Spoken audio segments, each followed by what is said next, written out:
Hello everyone and welcome to another episode of the Konrad Adenauer Stiftung Nordic Countries Project's interview series ahead of the German federal elections in September 2021. My name is Richard Forsén and I work as project coordinator and research associate here at the KAS Stockholm office. KAS is a German political foundation with projects in more than 120 countries across the world and established a new Nordic office back in autumn 2019, whose events and research projects cover the whole Nordic region and the Arctic. As part of this series of interviews, we've decided to ask Nordic experts with long-term experience with Germany and all things German to tell us more about their expectations ahead of the German federal elections and to give their perspectives on Germany ahead of the election 2021. Joining us today on a Zoom link from a top secret location somewhere in Stockholm is Erik Thyselius, journalist and TV host at the Swedish liberal arts and social science-oriented Axess publishing, which both publishes a magazine 9 times per annum, as well as has its own TV channel. Hello, Erik. Thanks for joining us. Thank you. Great to be here. How did you come to have an interest in things German and Germany as a whole? Well, I chose to study German when I was in the 6th grade, I think, and not many people, sadly, chose to study German, but I did, and I never changed language. A lot of people then changed when they came to the 7th or 8th grade or into high school to Spanish or something, a language which they thought was easier. But I stood by German, and on my father's side, going back 120 years ago, we have a German connection. So we have my grand. I won't dwell on this, but my grandmother's father's something came from Brandenburg, but then emigrated to Sweden in the early 1900s. Then I came to Uppsala and I studied, and then I actually failed my bachelor thesis. And so I asked myself, what do I do now? And then a friend of mine had given a recommendation on a school in Düsseldorf, Internationella Skolorna Düsseldorf, which was a combination of German, it was a language course, and also you got to some work experience. And I was very tired with the academia, so I thought this would be great. So I did Abitur I did an internship at the communications agency, and at the same time I studied German. And it was actually there I really got an interest in the German culture, in the German language, and the German political scene, so to speak. And if there's something I wish I could, if I had a choice again, I would have studied harder earlier, back in high school, and to be really to have an advantage. But now I have worked my way up, so to speak. And since then and then I did my bachelor thesis on the German political debate regarding the European Monetary Foundation, the ESM mechanism, the European Stability Mechanism, and how it was framed in the German Bundestag, and tried to find some sort of it was very academic, but it was fun though. And since then I have had a steady interest in German politics and in the German culture, and I have come to realize how important this nation is for not only the Nordic countries, but for Europe as a whole. When working on your bachelor thesis, was there something that struck you as somebody who maybe, until then had a more experience with Swedish national political discourse? Was there something that struck you when analyzing the debate in Berlin when it came to the European Stability Mechanism?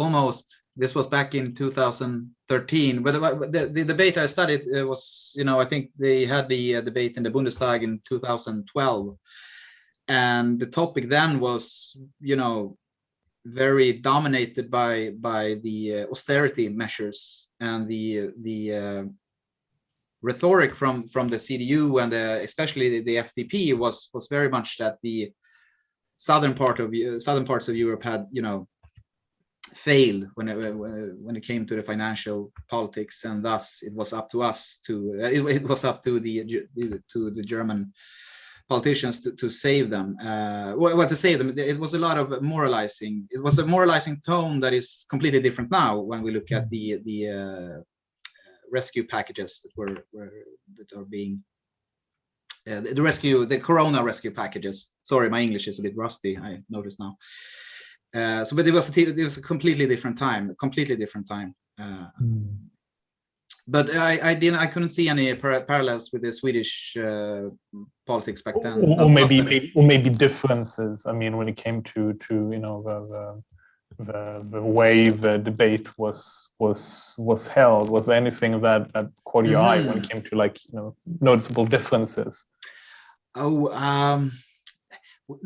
Perhaps that they were a bit more courteous when it came to the political language, perhaps, or there's a certain when you read these documents in German and you try to translate it into first Swedish and then English, I guess there's certain expressions that are they are just impossible to translate right into there's a certain the German language is very beautiful, and you can also insult people quite beautifully in German in a way that is not possible, I guess, in the Swedish language.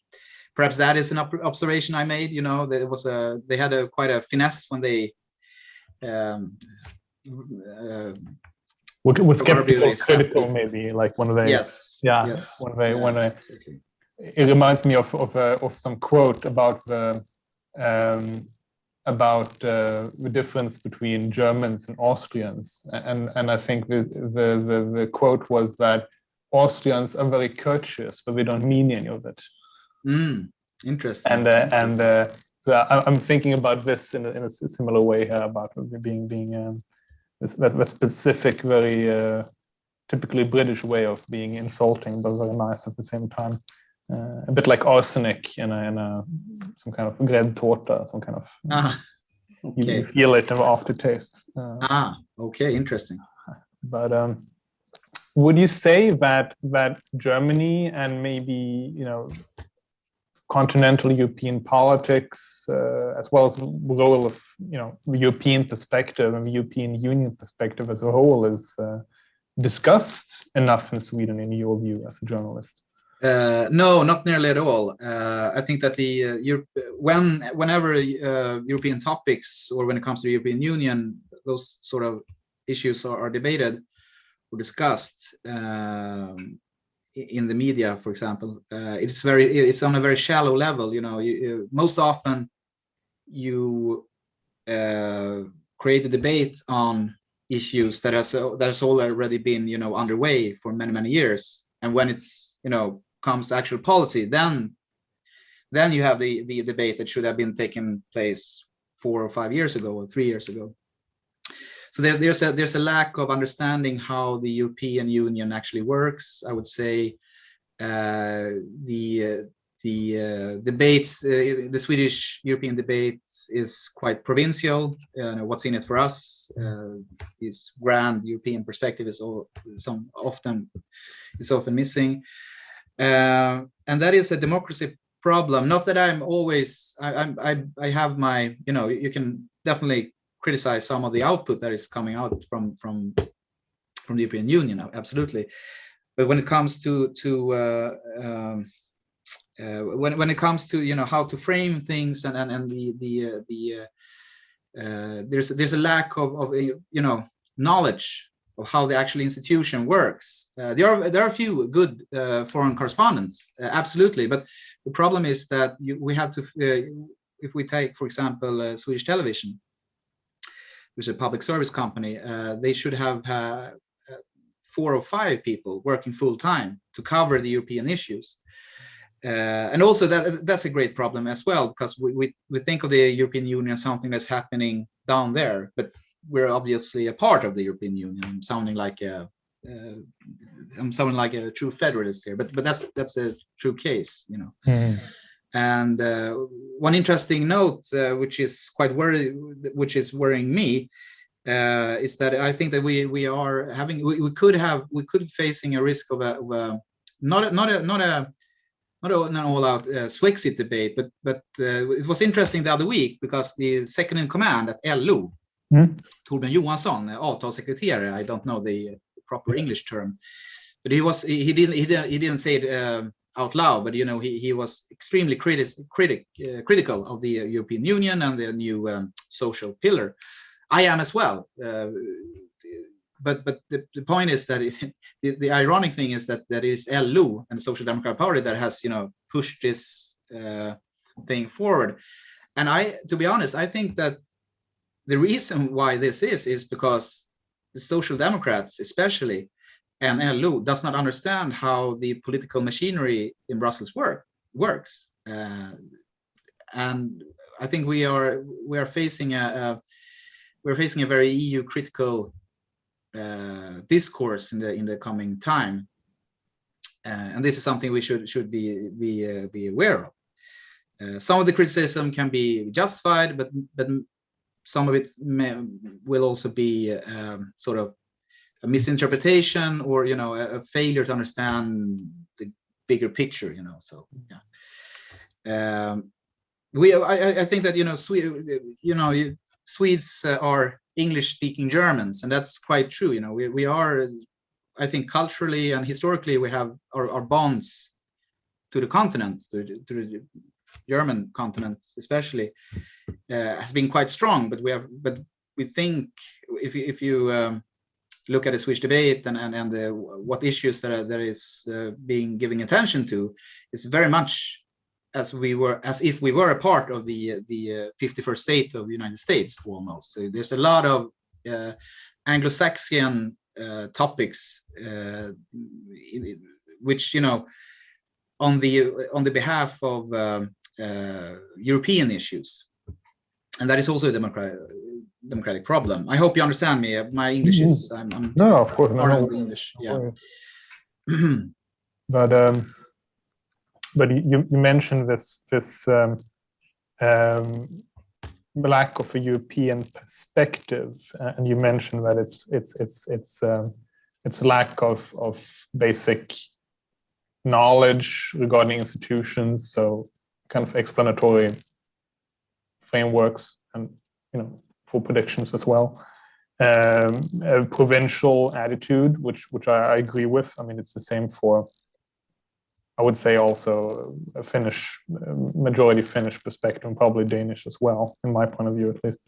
And you mentioned this very interesting example about maybe upcoming social pillar expansion of European competence in particular the labor market, labor political sphere, which is quite a no-go when it comes to at least Swedish and Danish perspectives, with models of how the unions and employer organizations work.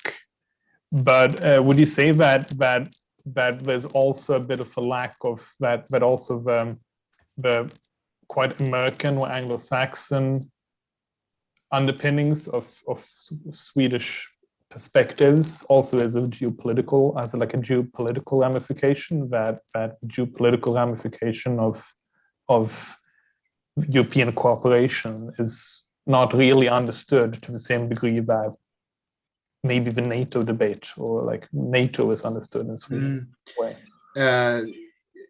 If I understand you correctly, you mean that do we underestimate the geopolitical factor that the European Union represents, so to speak?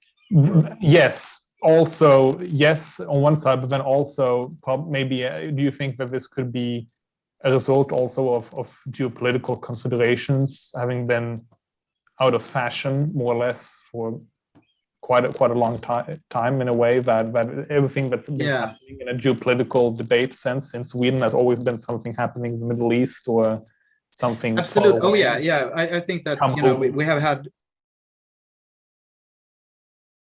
now I understand you. Yes, sorry. So we have had peace for more than 200 years, and that is quite recognizable when you look at these things.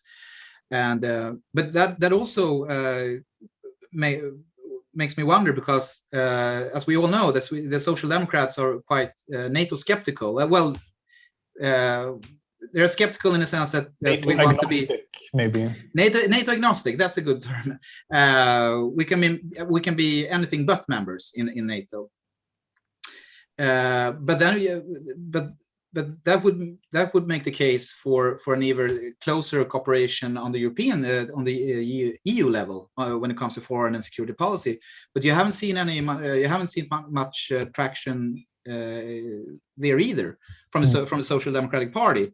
You have put a lot of energy on the United Nations instead. So, well, that's perhaps beside the point. But I think that, okay, if you're not an avid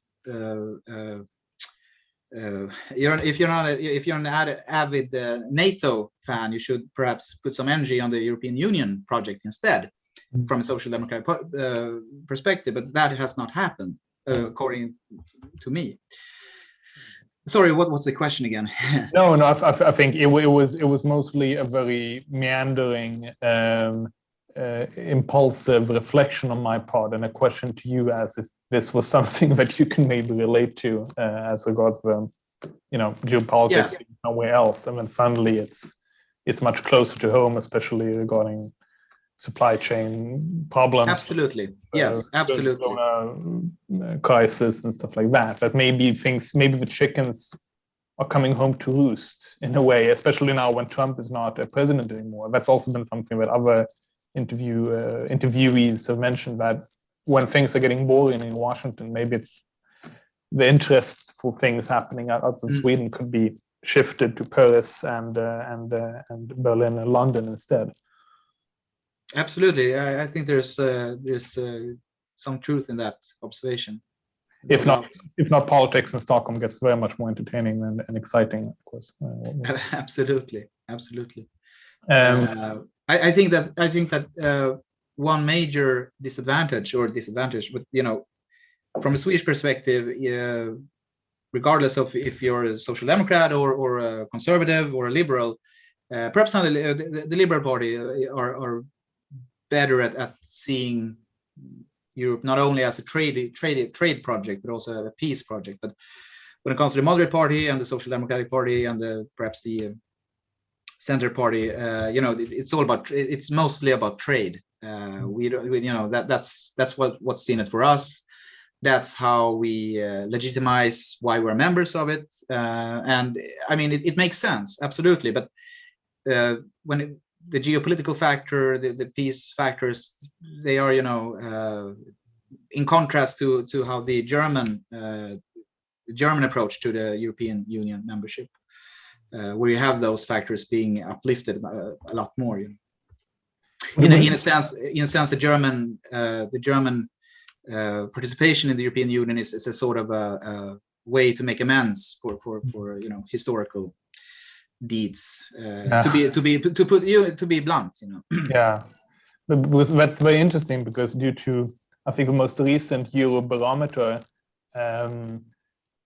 in which also Swedish voters were questioned, I think that the Nordic countries and Sweden, among all countries in the EU, emphasized also the role of values, such as rule of law and like the value aspect of European integration, and the EU as a value championing organization and also international actor was something that resonated more with Swedes than with any other nationality in the EU, which also says that it's kind of, maybe it's been, people over politics has underestimated the resonance that rule of law arguments could have with the electorate. That's very interesting. Yeah, absolutely. I was not aware, to be honest. No, it was a small small notice somewhere, Yeah. which I clicked on. But now moving on, but related to what we've been discussing now, what would you, in your view, be Germany's role in Europe? And on the other side of the coin, what do you think Germany's role in Europe should be? Mm-hmm. Well, Germany's role in Europe historically, or at least since post World War II, has been the economic engine of what we now know as the European Union. It will continue to be so, but also, I believe, due to geopolitical factors, we have Russia, we have perhaps more important in the long term, China's growing influence, aggressive ambitions. There must be, Germany must take more of a political responsibility, and it's very hard, because Germans, it's not that they lack they are very happy to sponsor EU projects, whether it be humanitarian aid or to strengthen the European Union security when it comes to all things must, but the thing is that all projects must be done within the European framework. It's very difficult for Germans to do things when it comes to security and foreign policy projects on their own, and I believe that they must. This is a mentality that has to shift. Okay, let's say that Paris says no, or that another member state does not want to have this project that us Germans projected. Then we make it. We go our own way. And that is nothing dangerous. We see France doing it, we see Spain doing it, sometimes Sweden.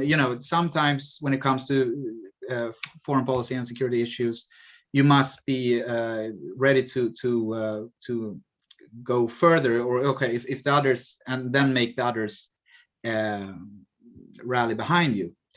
And of course, why is this? We all know why. History plays its part here. 2 world wars.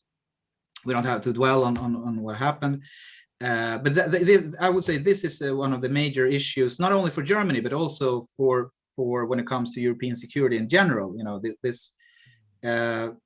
There's a certain term here that I'm looking for, an unwilling hegemon, or what it's motvillig stormakt.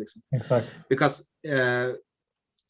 because to be fair, Germany has for a very long time been an economic powerhouse, and also within the European Union a political powerhouse as well. And it's up to debate, has that power always, what's good for the European Union is always good for Germany, or is it what's good for Germany is good for the European Union? And so it's sometimes not quite clear what is what, so to speak. And I would say that a more confident Germany on the international arena is necessary, and also Germany that is prepared to rearm, which we are seeing now. There are some initiatives being done. I think that AKK presented a new paper on how the army could be upprustad. Strengthened, I suppose. Yeah, strengthened, and it's in grave. There are some grave issues there when it comes to the state of the German army. So that is one small. That is one positive note, and more of those things must be done. We don't know the political situation in Paris in the coming years. We have an election. Is it next year? I think. Who will be in the presidential palace in Paris? We don't know that. So Germany must understand that it is the one country now in the European Union that has the financial and all muscles, and also with the financial muscles comes the political responsibility to lead. And I hope that this is something that Sweden can help Germany with. Because now current polling is kind of slightly bridging this question. The next question is that current polling in Germany points to a potential green surge in the polls ahead of the September elections, which is interesting due to the Greens' very value driven approach to, I guess you could say, politics in general, but also foreign policy when it comes to the role of Germany vis-a-vis authoritarian states, for instance, where the Greens, I would say, are a bit more value, maybe less pragmatic and more value oriented, at least rhetorically. Absolutely. While at the same time, I forgot. Of course, I forget his name, but Habeck, isn't that his name? Robert Habeck. Robert Habeck, exactly. Got criticism just last week, I think, about a suggestion to allow the export of defensive, probably non-lethal weapons like armored vehicles to Ukraine to be used as ambulances, and immediately got the other side of the value, centrist green debate against him, which was, of course, that Germany should not export arms at all. So how would you weigh that factor? Yes, that's very interesting. Yeah, absolutely. I think that a shift in the German foreign policy is needed. The current Merkel policies towards China, for one example, Handel durch Wandel, it's a complete failure. Financially, economically, it's been a success story and still is. And then one can, always discuss for how long. But when it comes to, it seems, abundantly clear that China is not is being changed through trade. The case is the opposite. One could argue that we are being transformed through the trade. This must change. I think that this is and I think this is an revelation that is being also being spread in the German business sector as well. I think that I saw the counterpart of Svensk Näringsliv in Germany had a press statement saying that we should not be as reliable on Chinese trade as a market, or something like that. But the message was quite clear. And then there's, of course, a long way to go. Back to your question, I think that I'm very positive when it comes to Annalena Baerbock's and Robert Habeck's, and also Cem Özdemir. We must not forget him, on their very clear stances when it comes to authoritarian regimes, Russia, Turkey, Belarus, and China. My concern is that the Green Party will not deliver on these high promises, because on the other side of the coin is that they are very tough when it comes to values and rhetoric, but the problem is that they are very skeptical when it comes to increasing military spending. They have in their party program, I think, this demand from the 70s or early 80s that all nuclear weapons should be removed from Germany. That will not happen, of course, but that is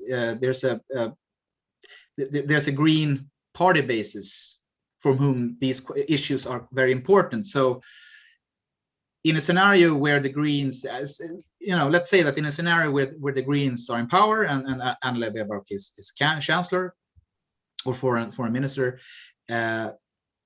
you might have a shift when it comes to rhetoric. But if you do not have the shift when it comes to, can you say, hard issues, higher military spending, a true belief in the NATO, in the notion that with tough words must also be backed up with tough actions, or the willingness to be tough, i.e. ultimately be willing to sacrifice men and women, because that is what is at stake. So I am positive. In the sense that I think that it will be impossible. I think it actually will be even though Armin Laschet wants to continue the Merkel approach in regards to China and Russia. I think that geopolitical shift is already here. It won't be possible for him. And if CDU will be a partner with the Green, that will not happen, I think. Or the Greens will be ready to. I'm having a hard time to see what would the Greens accept for a to continue this China policy if they were in a government with the CDU. So something's got to give. With that said, I'm not saying that there will be a completely new change when it comes to Germany's foreign policy and security policy, but that it will be a change. That is abundantly clear. Maybe the meeting ground could be more ambitious climate political maybe agreements or investments even beyond what Germany is the massive amounts of investments that are being even increased just during the last months, as far as I remember, when it comes to debates about Germany's investment in renewables. Yeah. And so on. Maybe that could be an area where CDU and also business, German business, acceptance of higher environmental investments could be a price worth paying from their view vis-a-vis a more FDI, which is probably in English a more conciliatory attitude towards Russian investments, and maybe anything. Politics is a dirty game. So, but the criticism would be very hard. It would be escaping. Yeah, Magasin was it? Also, I would also like to add one thing that is that perhaps is not has not gotten as much of a coverage, but it's interesting that Germany is showing together with France a greater interest in the Indo-Pacific area. I think they sent a battleship. Is definitely not the right term, but they sent a corvette or a smaller ship. Which when it comes, we have to see it from a German perspective. From a German perspective, that is quite a big thing, and it was interpreted as a signal that Germany is seeing China as I'm not willing to say an enemy, but as an opponent in the Pacific arena. And also on another note, I think that the whole Western world, Europe in particular, we are in a time, the coming years will be much more dangerous, more violent. That is, unfortunately, that is my sad prediction.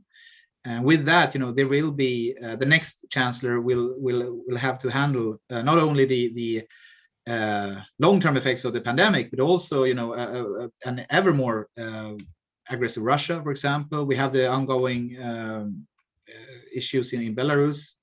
So there is, there's no doubt that there is, when it comes to the security landscape in Europe, it's becoming a more dangerous place, unfortunately. And that is something that we should prepare for. Moving on slightly,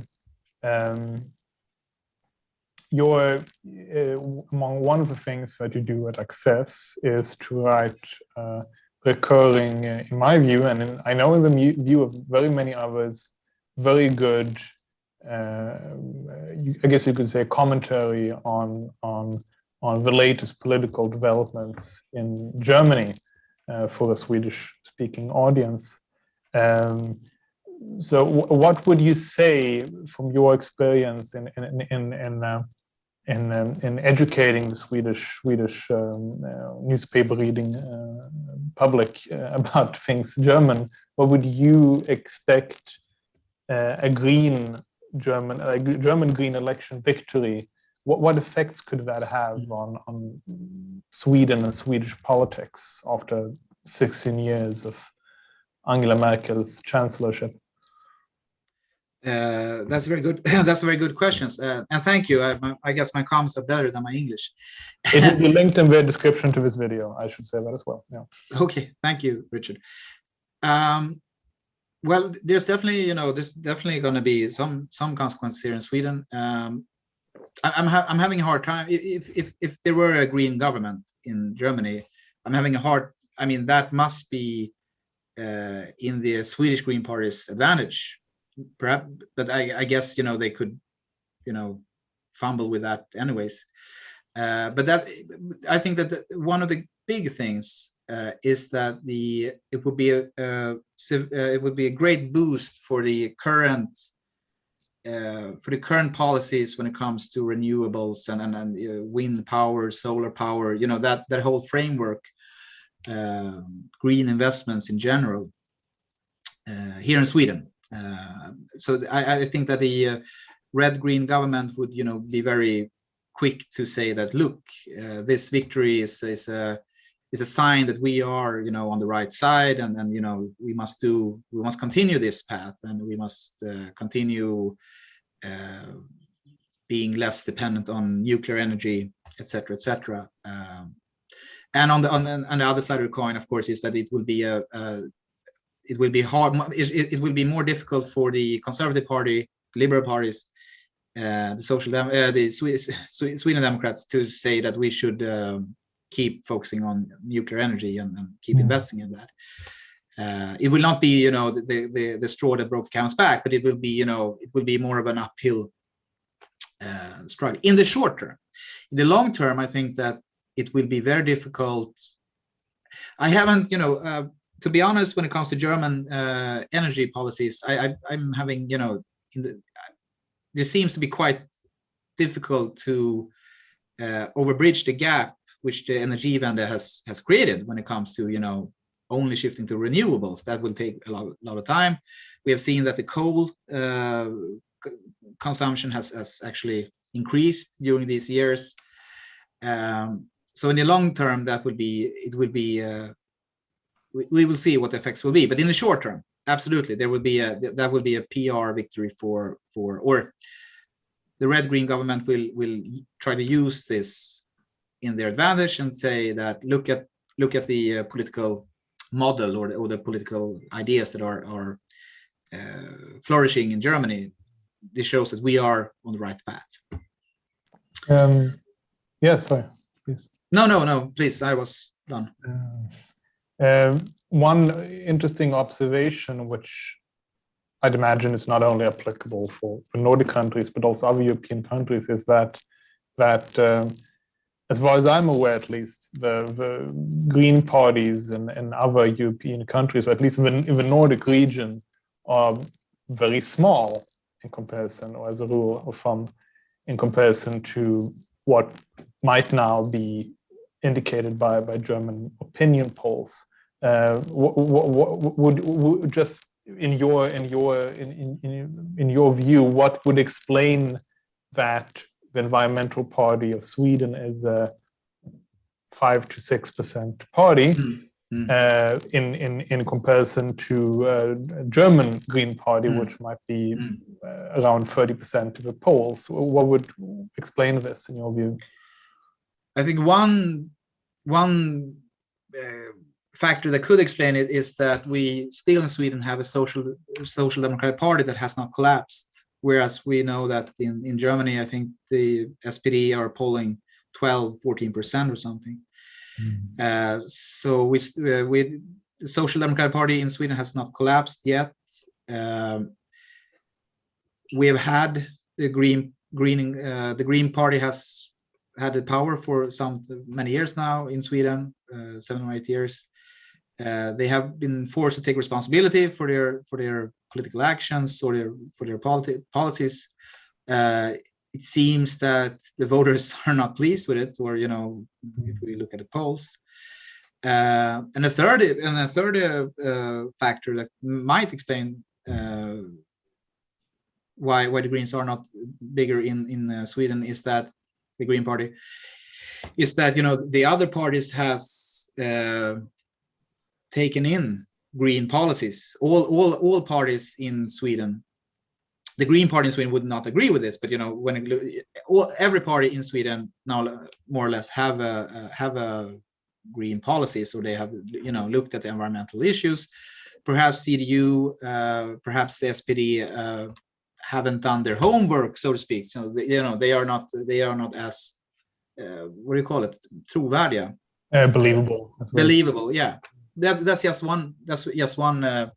Theory. A fourth theory, of course, is that when I look at Germany as of today, I see reminding a bit in Sweden and many other countries as well, that you have a progressive, high income, sort of urban elite, quote unquote, living in cities, bicycle. They don't have any cars. They work in the government sector, or they work in the tech sector. Those people that the CDU of today are very willing to win over, so to speak, but those people are instead choosing the Greens. The Greens are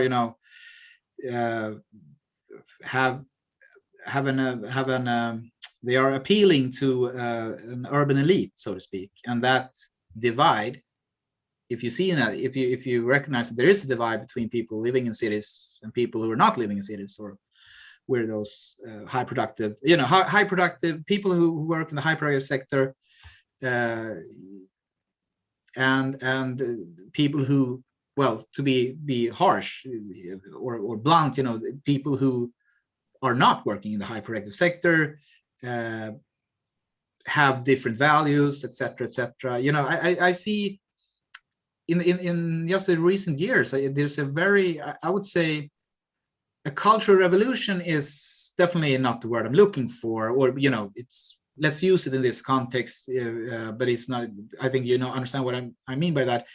We have had certain, in just within the year, we have a very intense debate about Gendersternchen, also the how should you pronounce, how should you address people's sexes, etc., etc. And when it comes to German language, it's very difficult, given that the German language is built on feminine and masculine and neutral forms.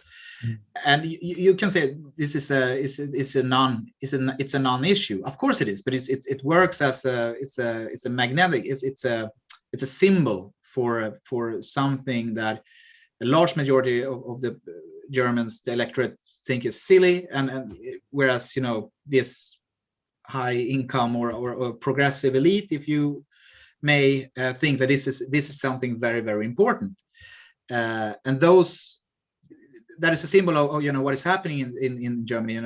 There's a gap, there's a widening gap here, and I think that one of the great challenges for the next chancellor, or for political parties overall, is to, okay, how do we detronisera? How do we not get a situation which we have seen in the United States, where you have this stupid culture war that just keeps going on, that fuels both the extreme left, which in Germany is represented by the Linke, which according to me is an extreme party in many ways. They have not, I argue, they are still embodies the old Communist Party. And you have the extreme on the right, which is the not only right-wing populists, but now also the fascists in the Alternative for Deutschland.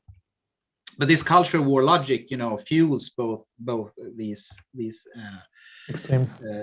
Exactly, and how to, and that is something for the CDU and the SPD, and also the Green and FDP, which is also interesting, because I see in the latest poll that FDP, the Liberals, are almost as big as the SPD. Wow. So there's a small, that's also, perhaps it says more about the collapse of the SPD, but there's also, given that they were like below they were like below 5% almost a year ago, and now they are pulling 12-13%. It's a small. Yeah. Sorry. FDP. Yes, exactly. The FDP. So this is a small liberal revolution. Maybe, going on, perhaps. Maybe the FDP would also have the ability to attract Nats leaning like absolutely yes. Voters, especially after the Nats Laschet. Yeah. I definitely think that Christian Lindner, I think that one of the main factors behind his success, the FDP's success, and also of course Christian Lindner's success, is that he has been quite outspoken when it comes to he's been an outspoken critic of the current administration's corona policies, which he was heavily criticized a year ago, but now people are getting more and more tired of these restrictions, and it paid off in the long run. Obviously, it seems to. But you mentioned Merz, so I would also say that if you look at the polls now, CDU is actually doing a lot better, and I think that has to do with the Merz factor in the eastern parts of Germany. That people voters that lean towards the AfD perhaps chooses the CDU. I think that the eastern states will be quite, or what I would say, extremely important for the CDU on September 26th, where I think, and that's I think the Merz factor would be very important. We have the election now this Sunday, or is it Saturday? It will be extremely interesting. It does not look very well for the CDU now. I think the AfD is the largest party in Saxony, Saxony-Anhalt, or Sachsen-Anhalt, as its real name is. Yes.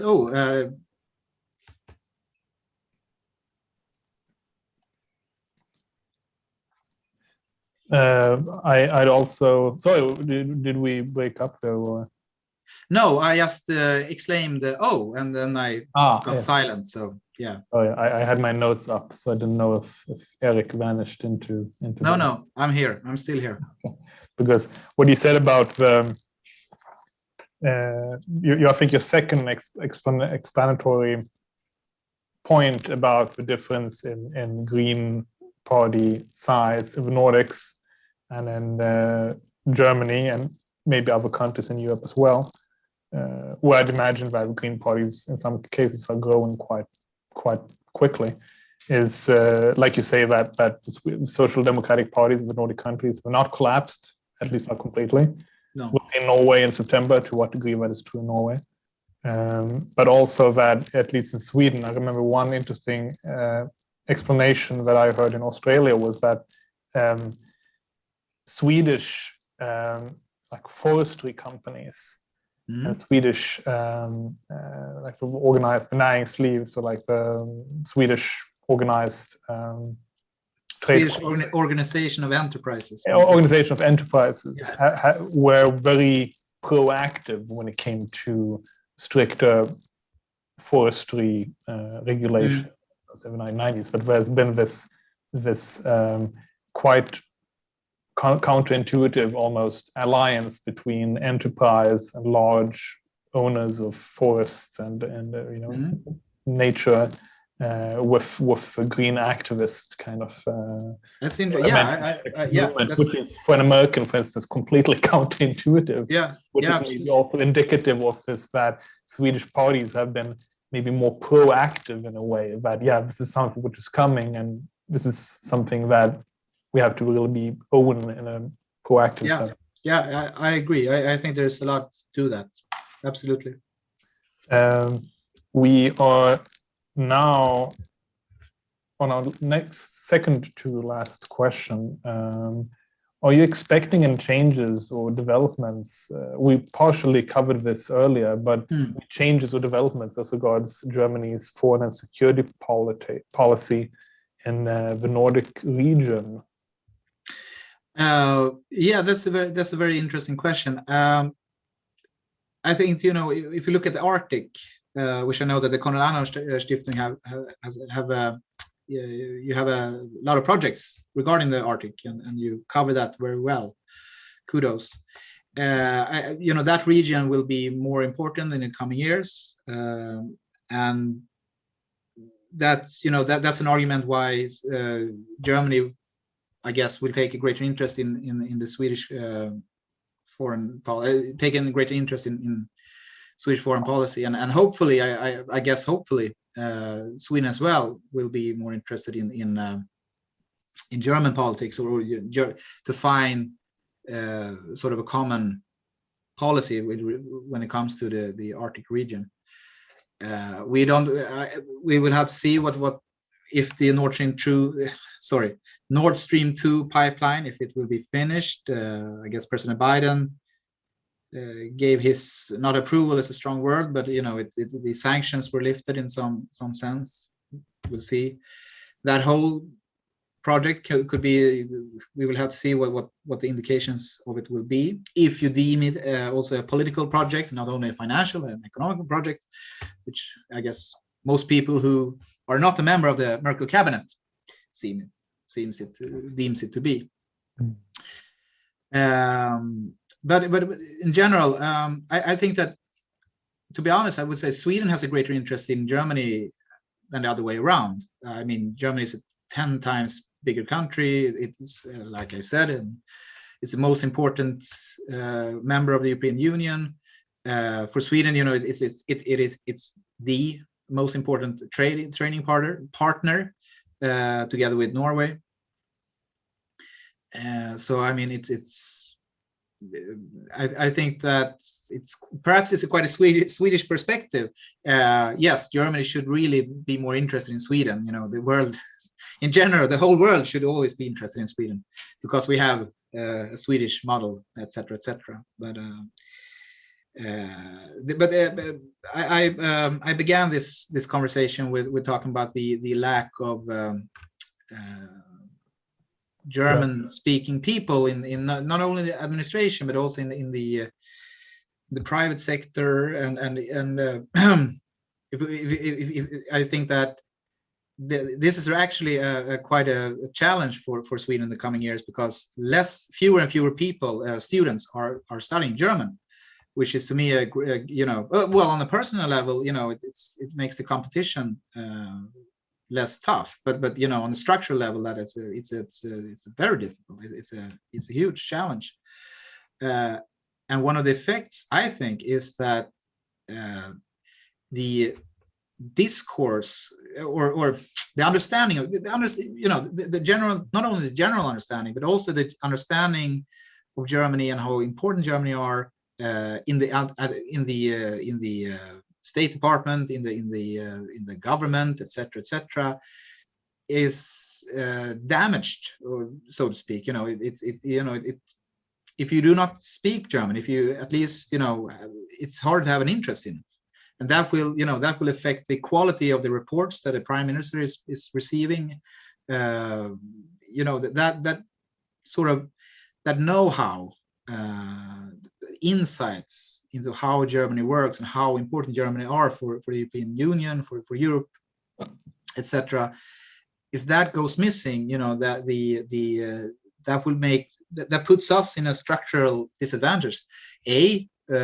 Germans or the German government will take a lesser interest in Sweden, and B, in negotiations, for example, with Germany, we will have a structural disadvantage, you know, due to language and lack of language and cultural insights into Germany. So, and also which is also perhaps more important, or at least as important, the lack of German-speaking people in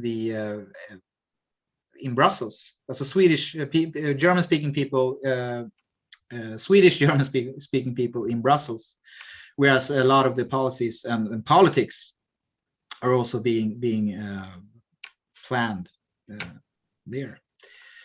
So yeah, I think I end there.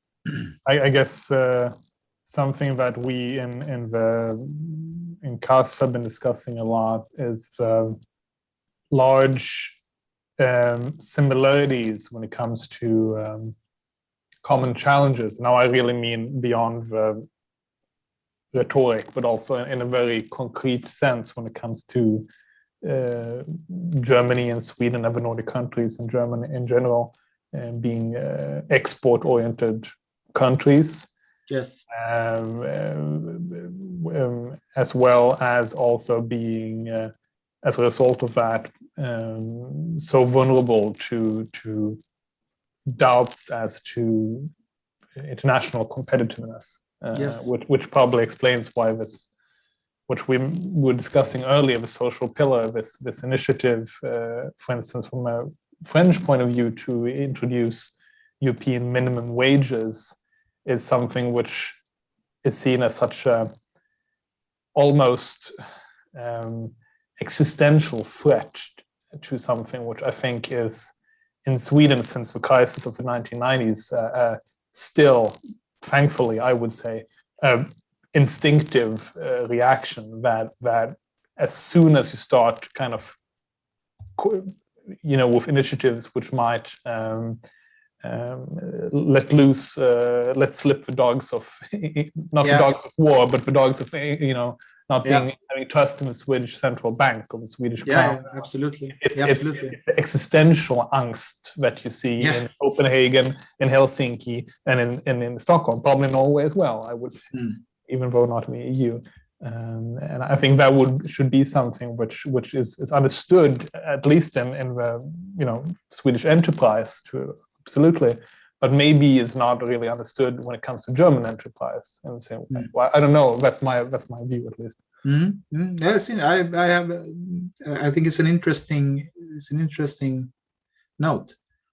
Threaten a Swede of being uncompetitive, and it's like threatening nuclear war. It's horrible. It's horrible.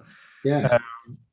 But now, before rounding off our discussion, Erik, thank you so much for your time. As somebody with experience of both Germany and Sweden, what, in your view, could Germany learn from Sweden, or what could Sweden learn from Germany? I would say that one thing that Germany really could learn from Sweden, and the COVID pandemic has shown this, is the digitalization. I think that is actually one of the things that I do think that Sweden is very good at, quick to adapt to new to technological progress, and I think that it's something that's perhaps is something that well, it's a classical Swedish saying that we are adaptable and we like new things and we try new things, and it has to do that we are quite egalitarian society. If that's true, I don't know, but it's sad to be so. But in any case, the digitalization, that is, digitalization when it comes to in contact with Amtsbehörden, agencies. Public sector agencies. Yeah, and and that is actually one of the structural, on a structural level, that we have an advantage. I think that Germany, and I guess most Germans would agree with that. Having to fax things, 2021 is not that cool anymore. But when it comes to what we can learn from Germany, I think that the principles of the soziale Marktwirtschaft is very interesting. I think that there are values that there are. I think it's an understanding of economy that is quite sympathetic. Yeah. So I think we should learn. We have had a decades of a lot of Keynes and Friedman. But I think that goes for the Swedish culture in general. I think that we have a lot of interesting German thinkers, Wilhelm Röpke, Ludwig Erhard. That there's an understanding of economics from the continent, which I think is quite interesting. It's a small project of mine. It's perhaps a strong word, a great big word, but I think that trying to introduce these kind of ideas into the conservative camp and the liberal camp. I think we have had an extreme strong influence from the United States when it comes to how we envision how markets function, etc., etc. I'm not saying that it is necessarily wrong, but I say that I think that the debate, the climate when it comes to political ideas or ideological ideas, not so much politics, but ideological ideas. But there are continental thinkers, I mentioned Röpke, that should be rediscovered, and less Anglo-Saxon, more continental thinkers when it comes to economy. Maybe especially now when there seems to be, I don't know if it's overstated, maybe it is, that new public management and more neoliberal, just-in-time economies of highly specialized, export international trade routes has maybe received more of an uphill battle after last year's supply chain change. Absolutely. We will see, and I'm not saying that I'm not saying this as something positive, but I think that we will see in the whole of the Western world, obviously, an increase. The influence of the state will be, will increase massively. So it's almost I'm fearing a return to the 70s, with the 70s policies. We'll see. I don't think it will go as far though, but it's very, very interesting. My point with the Soziale Marktwirtschaft is that it builds also on, it sees, I'm sounding very philosophical here, but it sees the whole human, so to speak. Anglo-Saxon thinkers, when it comes to the economy, it's all, it's just building blocks. Whereas I think that when you study Wilhelm Röpke, there's a greater understanding for how man interacts within the economy. But looking forward for that would be a very interesting seminar to be held by some think tank. Would be some think tank somewhere. Yes. But I'll see if I can find any. I know at least that Axess had a very interesting seminar. We did 2 years ago, I think. Yes. But it's a drop in the ocean. It's a drop in the ocean. Erik, I think one thing that I was thinking about before this preparing for this interview was that maybe you and Axess should have a name for your German, recurring German column, don't you think? Shouldn't that be called something in itself, so that I know what to see? Now I say, you should read Thyselius. Then I should have you have I don't know, the Berlin column or letters. Berlin calling, that's not actually a bad. The Berlin Dispatch or something. I don't know. Berlin Dispatch, yeah. I have to think about this. I have an editor as well, so I have to check with him. But we were discussing if we were to start a podcast. That it's If this is not the year, I don't know when. It would. I think it's worth the name, given how many people. But that makes me glad that you say that people read me. So how will you have some sort of a valvaka? Perhaps we're drifting apart from the interview. We haven't decided really, because the issue in September is that it's not only Germany having an election, but also Norway. Weeks apart. In the same. In September, day. Yes. Not the same day, as far as I remember, at least, but towards the middle of September, both, if I'm not mistaken now. So we will absolutely cover both elections, and we've had some events with Dr. Viola Neu, for instance, some weeks ago. So we were trying to give opportunities for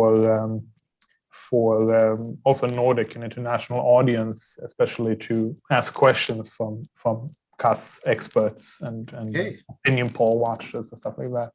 that's a good suggestion. Though we'll have to see how the corona restrictions develop. That complicates things as always. Or we have a very mild September, so we can all meet in a park. I don't know. Yeah, that would be great. This has been excellent. It's also been an insight into how poor my English is. It's really it's an insight, but it's good. I have to practice a lot more. Given how excellent your German is, you don't worry about it. It's actually not, but yeah. Thank you, Richard. Give my best to Gabriel and Freja. We will. Så hörs vi. Auf Wiedersehen. Auf Wiedersehen. Tack så mycket.